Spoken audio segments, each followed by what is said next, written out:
today we're going to solve the value loads concepts. So we have our main formula, Soderberg line, where 1 over n is equals to Sf over Sy plus Sa over Sm. And we have Sa is equals to 4f over pi squared. So we'll have to show.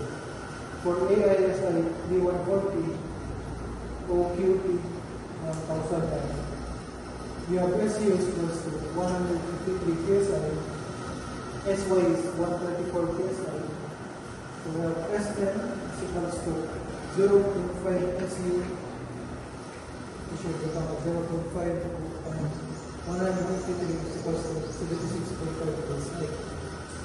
Sn is equals to 0.5 SU, 0.8 times 0.25 times 76.5, that is 52 psi.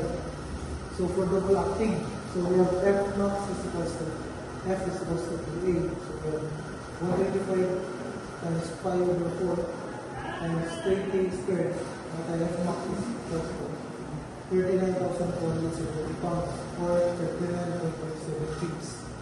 So F min is going to be 39.57 kips. So we have to say 4f over pi squared. So what are 4 times 39.27 over pi squared. So we have to get 50 over d squared. Okay, 1 over 1 plus 29 is equals to 0 plus 50 over 2 over d squared. Okay, d is equals to 1.2974 inch. So for number 2, we have for AISI 2330 WQT 1000 M, we have SU 105 psi, SY 85 psi, and SL we have 0.5 SU equals to 0.5 times 1.5 is equals to 2.5 psi. Itong SL is 0. So we have SA 4f over pi squared. Substitute na ito. 4 times 5 over pi squared. Ito 20 pi squared. Okay, 1 over n equals to 0 plus Sa minus n. So for A, anti-machine surface factor 0.85. Okay, Sl is equals to 0.5 Su is equals to 0.80 times 0.85 times 0.85 times 0.5. Now take 30.345 psi. So minus 8, okay, 20 over 5 squared is equals to 30.345 over 1.4. So natin din ang 0.542 inch.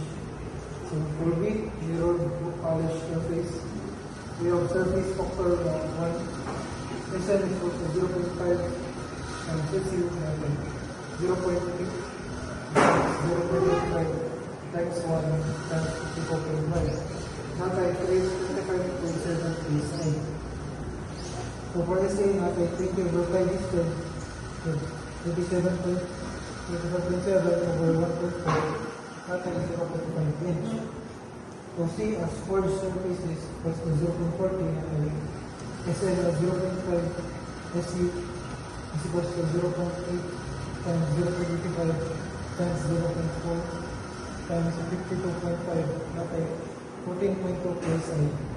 And for SA, natin 20 over pi squared, 14.28 over 1.4, natin 0.7 inch.